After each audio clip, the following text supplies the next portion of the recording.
And we're back for Story of the Day for Tuesday the 19th of May 2020, and it's chapter 56 of Grandpa's Great Escape by David Walliams. Fill her up. The boy sat in the pilot's seat steering as Grandpa used all his might to push the fighter plane out of the museum and along the road, luckily most of it downhill.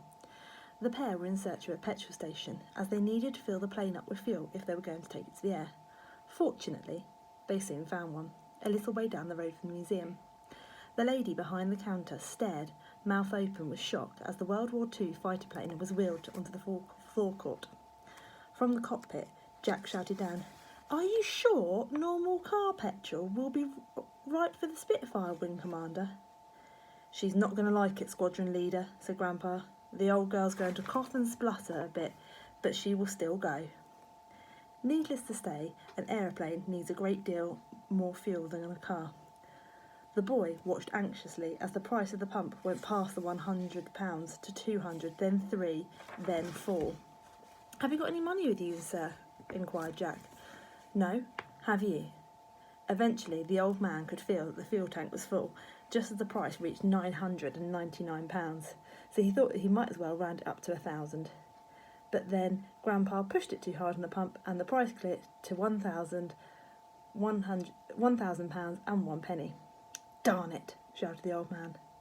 "How are we going to pay?" "I'll just tell the lady that we're on official RAF business and there is a war on. We will have commandeered the fuel." "Good luck with that, sir." The old man didn't understand the sarcasm and marched over to the payment hatch. At that moment, a little yellow car pulled up at the next pump. From the cockpit, Jack saw that in the driving seat was sat the huge, hairy security guard from the Imperial War Museum. The man was in his uniform, presumably on his way to work. "Grandpa, I'm in Wing Commander," the boy shouted. "Excuse me, madam," said the old man, before turning to his grandson, eyebrows raised. "What is it now, Squadron Leader? I think you'd better get back in the plane. Quickly!" The security guard had climbed out of his car, ready to confront the boy. "Oi, you! Just had a word on the radio, sir," cried the boy in desperation. "We must take off at once." Grandpa started running towards the plane, shouting instructions. "Righty-ho then, start her up." From all those stimulations in his grandfather's flat, Jack knew exactly what the right button was. He pressed it, and the 40-year-old warbird shuddered back into life. "What on earth do you think you two are doing now?" said the security guard. "Start taxiing," called out Grandpa as he ran across the forecourt. "Lady, call the police!" bellowed the security guard as the Spitfire started taxiing out of the garage. Grandpa ran after it and leapt on the wing. The rather hefty security guard initially gave chase on foot, but soon got a stitch and limped back to his car to chase. The Spitfire was now taxiing at some speed down the road as Grandpa shuffled his way along the wing of the cockpit. Jack had just completed his Highway Code badge on his trike. When he saw the traffic lights turn red, he slammed on the brakes. The little yellow car pulled up beside them, and the security guard started shouting angrily at the pair. Jack wasn't sure what to do, so he just smiled and waved. "What are you stopping for, old boy?" shouted Grandpa. "Go, go, go!" The old man managed to clamber into the cockpit. As he slid the canopy over their heads, he strapped in, took the controls, and the fighter plane roared off. The Spitfire made her way along the main road on the south side of the River Thames. There were cars hurtling down the road towards them. As if it was a deadly game of dare, Grandpa managed to swerve the plane out of the way of oncoming vehicles just in time, over and over again. Above the din of the engine, Jack could hear sirens, a way off at first, but then getting nearer and nearer. "Nino, Nino." The boy looked over his shoulder to see that there was a fleet of police cars in hot pursuit. "She needs a good long stretch on the open road to take off," said Grandpa. But this being central London, there wasn't one. Jack looked to his right, more roads. Then he looked to his left and saw Waterloo Bridge. "Take a left, Wing Commander." "Roger." The plane spun left and soon powering its way across the bridge as if it was a runway. As they sped along, Jack saw a number of police cars approaching the far end of the bridge, trying to head them off. "Look, sir." Grandpa increased the speed as the police cars started creating a makeshift roadblock. If the Spitfire didn't take off any second now, it was going to smash, slap, bang into them. Chapter 57, Zoom. Whoosh! A huge sense of relief washed over the boy as he realised that he and his grandfather were now airborne.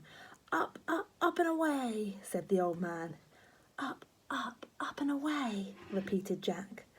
The back wheels of the Spitfire's undercarriage just clipped the roof of one of the police cars in the road box, causing the plane to wobble a little, but they were clear.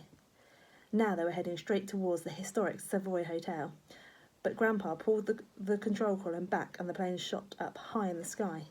The old man couldn't help but show off to the policeman on the ground and performed a victory roll in the plane. This was much like a killer whale leaping above the waves just to prove its absolute superiority over every other living thing. The Spitfire was like that.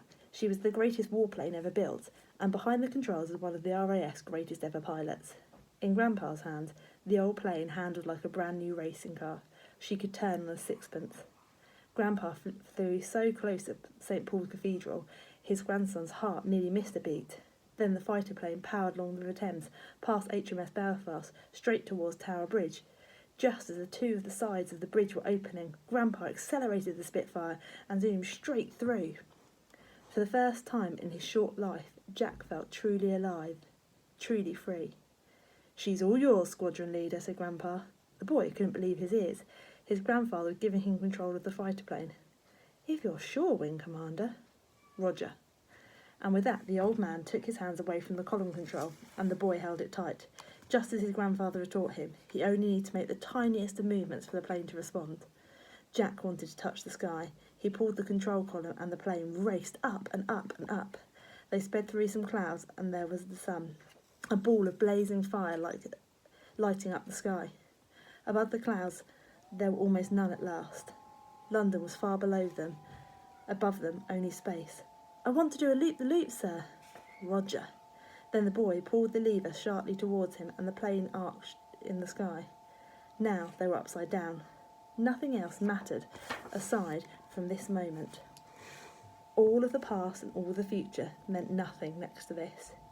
Keeping his hands on the control column, the plane was soon the right way up again. Had that been seconds? Minutes? Nothing mattered. Nothing else mattered. Nothing that had ever happened before mattered. Nothing that was ever going to happen again mattered. All there was now. I wonder if you've ever had a moment that was so exciting, so thrilling, that you never wanted it to end, and it felt so amazing that you couldn't compare it to anything else in the rest of your life. The boy took in every single thing. The force pinning him to the seat, the sound of the engine, the smell of the petrol. The Spitfire levelled out and skimmed the clouds, heading straight for the sun.